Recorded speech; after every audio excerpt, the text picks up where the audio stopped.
आता तुम्हाला प्रश्न पडला असेल की हे काय आहे. प्रियाचा फोन चोरीला गेला होता. मागच्या ब्लॉग मध्ये पोस्चर करेक्टर असा बेल्ट बनवून दिला होता त्यांनी कापडी. आत्ताच आम्ही आमची पेट पूजा केलेली आहे. मॅगडी मधून काय काय खाल्लंय, खातो आणि जिमला जातो. खायचं पण आणि एक्सरसाइज पण करायची. असं नाही की म्हणजे डाएटला एवढं जीव मारून नाही राहायचं, खायचं. आणि काय इथे बघ, अरे थांब पडला. इथे बघायचं आणि बोलायचं. बोल आता काय म्हणतो.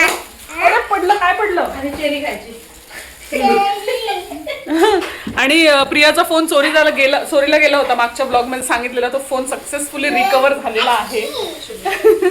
ऍक्च्युली ह्या फोनची स्टोरी अशी आहे की खूप वेळा हा फोन कुठे ना कुठे राहिलाय आणि तिला परत मिळतोच तो फोन. असं कधी होत नाही. पण घेऊन घेतलं नवीन, राग नको यायला. लगेच नवीन कव्हर पण घेतलं तिने. 2-3 वेळा मला वाटतं असं जाऊन 4 वेळा, 5व्यांदा ही 5वी वेळ आहे की तिचा फोन जाऊन परत आलेला आहे. सो पोलिसांनी चांगली कामगिरी केली असं म्हणायला हरकत नाही. आणि आम्ही पण खूप फॉलोअप घेतला ऍक्च्युली. फक्त पोलिसांचं नाही, ऍक्च्युली आपण पण कंटिन्यू त्याचा फॉलोअप घेतला. त्यांना कंटिन्यू फोन करत राहिलो, विचारत राहिलो. म्हणून त्याच्यामुळे आणि आपण फॉलोअप घेतला तर मला असं वाटतं की लगेच गोष्टी आपल्याला मिळतात. कारण त्यांना पण भरपूर कामं असतात पोलिसवाल्यांना. आज ही पोलीस स्टेशनला गेलेली ना तर तिने बघितलं तिथे ढीग होता फोन्सचा लिटरली. म्हणजे त्यांना मिळतच नाही फोन. थांब बाबू थांब. म्हणजे हा हो ओके. तर तिचा फोन फायनली मिळालेला आहे. आता तो IMEI नंबर ब्लॅकलिस्टेड होता. तो अनब्लॅकलिस्ट करायला रिक्वेस्ट केली तिने. 24 आवर्स मध्ये तो अनब्लॅकलिस्ट होऊन जाईल. सो बेसिकली तुम्ही नुसती पोलीस कंप्लेंट देऊन चालत नाही. तुम्हाला तिथे जाऊन 4 वेळा, म्हणजे दादा मला वाटतं रोज पोलीस स्टेशनला जाऊन अपडेट घेत होते, तेव्हा जाऊन तो फोन तिला रिकव्हर झालाय. नाहीतर मला वाटत नाही 8 दिवस, 1 आठवडा, बरोबर 1 आठवडा झाला. आणि म्हणजे तेच आहे की तुम्ही जितकं मागे लागून त्यांच्याकडून अपडेट घेत राहाल ना तेवढं तुम्हाला लवकर अपडेट मिळतो. तुम्ही जर सोडून दिलं कंप्लेंट करून तर मग तुम्हाला काय मिळणार नाही. सो जर तुमचा फोन कधी चोरीला गेला तर विश्वास ठेवा, फोन परत रिकव्हर होऊ शकतो. कंप्लेंट नक्की करा, एफर्ट्स पाहिजे. हा बरोबर. कारण तिने पण ते CIER वगैरे ऍप्लिकेशन होतं ना. आमची एक मैत्रीण आहे पूजा, हा तिने ते सगळं केलं.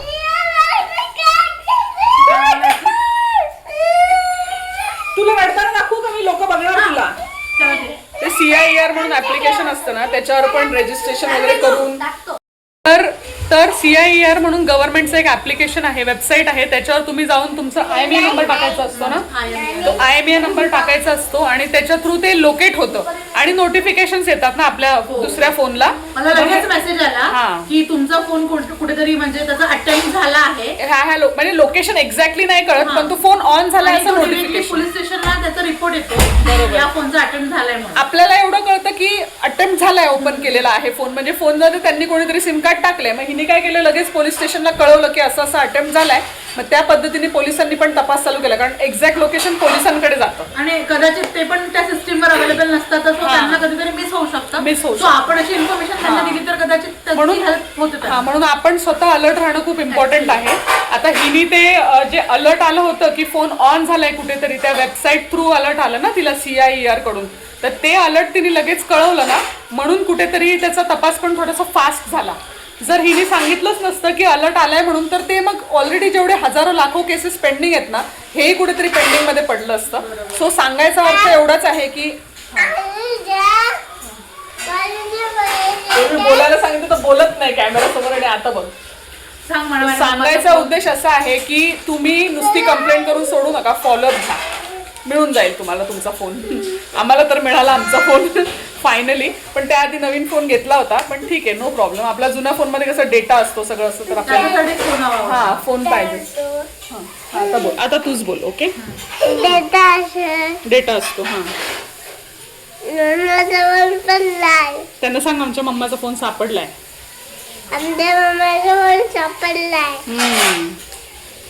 खूप मेहनत घेतली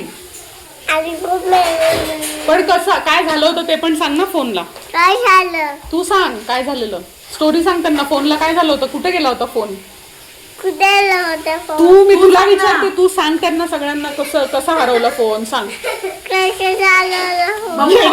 तू सांग ना, फोन कुठे पडला होता, मम्माचा फोन कुठे पडला होता.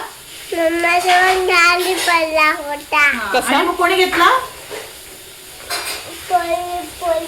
चोरांनी. चोरांनी मम्माचा फोन घेतला होता ना तुला, मम्मा शाळेत सोडायला गेलेली तेव्हा फोन पडला तर है ना. आणि कोणी आता शोधून सापडला दिला? ना? फोन कोणी शोधून दिला? इकडे बघून सांग, इकडे बघून सांगायचं कोणी शोधला फोन.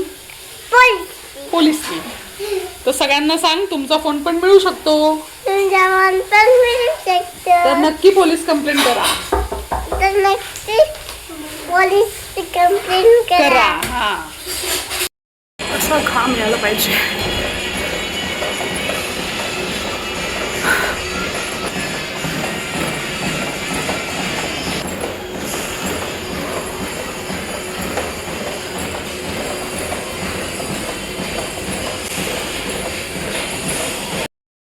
मी घरी आली आणि फ्रेश होऊन लॉग इन केलं आहे आणि आता जेवण करणार आहे थोड्या वेळाने एक छोटासा ब्रेक घेऊन. ॲक्च्युली ही आता मी जी नाईट शिफ्ट करते ना ती म्हणजे आता बरेच वर्षांपासून करते, जवळजवळ 14-15 वर्ष झाले मी नोकरी करते. आणि जेव्हापासून नोकरी करायला चालू केली तेव्हापासून अशीच काहीतरी UK किंवा US शिफ्टच असते मला, त्यामुळे मला आता सवय झाली आणि माझं रुटीन अगदी सेट असतं. आत्ता कसं आहे, श्लोकची आजी आहे इथे, आजी आजोबा आहेत म्हणून ती आजी म्हणजे ॲक्च्युली ते सारखे नाही आहेत, कधीतरी वर्षातून एकदा येतात, 15-20 दिवस राहतात आणि जातात. त्या जेव्हा असतील ना तेव्हा त्याच बघतात सगळं, पण जेव्हा त्या नसतील तेव्हा मीच म्हणजे ऑब्व्हियसली सगळं मीच करते मोस्टली सगळंच. असं बऱ्याच काही गोष्टी असतात, तुम्हाला माहिती आहे आता कामाला जाणारे लोक असतात तर डबे वगैरे लागतातच, आणि घरचं जेवण म्हणा किंवा सगळ्याच गोष्टी म्हणजे रुटीन जे असतं ना प्रत्येक हाऊस होल्ड एका बाईचं, ते सगळं रुटीन मला करावंच लागतं. सो हां, माझा टाईम सगळं डिवाईड केलेला असतो आणि त्यातून सगळा वेळ काढून मी हे व्लॉगिंग वगैरे करते आणि बऱ्याच काही गोष्टी करते मी ज्या मला आवडतात. आणि मला असं वाटतं की माझ्या व्हिडिओमधून बघून कोणीतरी काहीतरी शिकेल म्हणून मी व्हिडिओज पण करत असते, जसं की ड्रायव्हिंगसाठी थोडं प्रोत्साहन देते आपल्या फिमेल्सला सगळ्या. तर बघूयात, कोणी एक जरी इन्फ्लुएन्स झाला ना माझे व्हिडिओ बघून तरी मला इनफ आहे, काही प्रॉब्लेम नाही आहे. सो येस, चला. आणि मला ना फिश खायला खूप आवडतात. हां, मी रोज फिश खाऊ शकते आणि खातेच मी रोज फिश. मी असं कोणतं स्पेसिफिक वार पाळत नाही, पण फक्त एक गुरुवार जो असतो ना, गुरुवारचं फक्त मी नॉनव्हेज खात नाही, बाकी सगळे वार मी नॉनव्हेज खातेच आणि मला पाहिजेच असतं ते. तो एक गुरुवारच कसा बसा मी काढते, कारण श्रद्धा आहे माझी.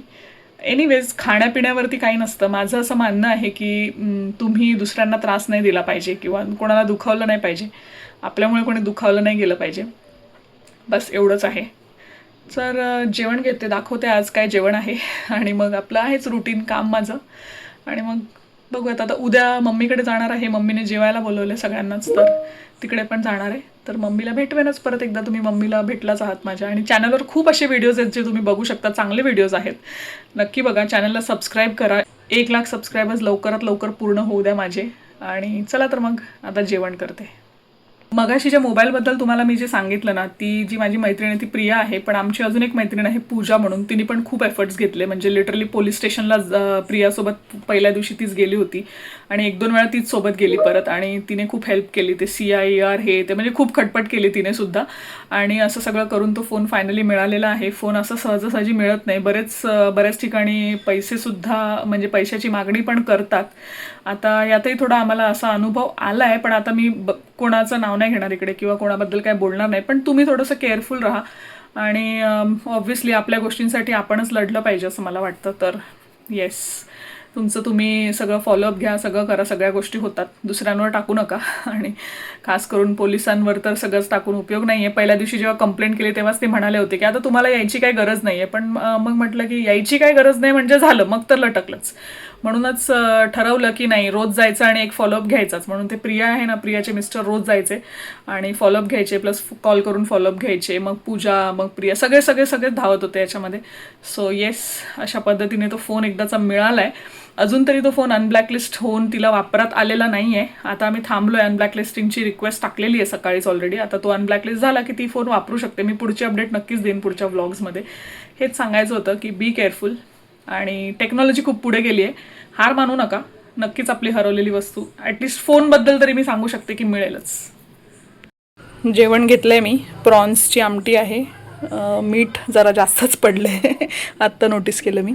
भाजलेला बागडा आहे, कांदा लिंबू मला प्रत्येक जेवणात कंपल्सरी लागतंच. आणि येस, तुमच्यापैकी कोणी व्हिडिओ बघणारे असतील की ज्यांना फिश खायला खूप आवडतं त्यांनी नक्की कमेंट करून सांगा. चला तर आता जेवण करून घेते. आता तुम्हाला प्रश्न पडला असेल की हे काय आहे. मग गेल्या वर्षी ना माझा हात फ्रॅक्चर झाला होता, तर ते एक लेपवाले आहेत, विशाल लेपवाले म्हणून, त्यांचे डिटेल्स मी पुढच्या व्लॉगमध्ये टाकणारच आहे. तर त्यांनी मला ट्रीटमेंट दिली होती आणि एंड ऑफ द ट्रीटमेंट हा मला पोस्चर करेक्टर असा बेल्ट बनवून दिला होता त्यांनी, कापडी.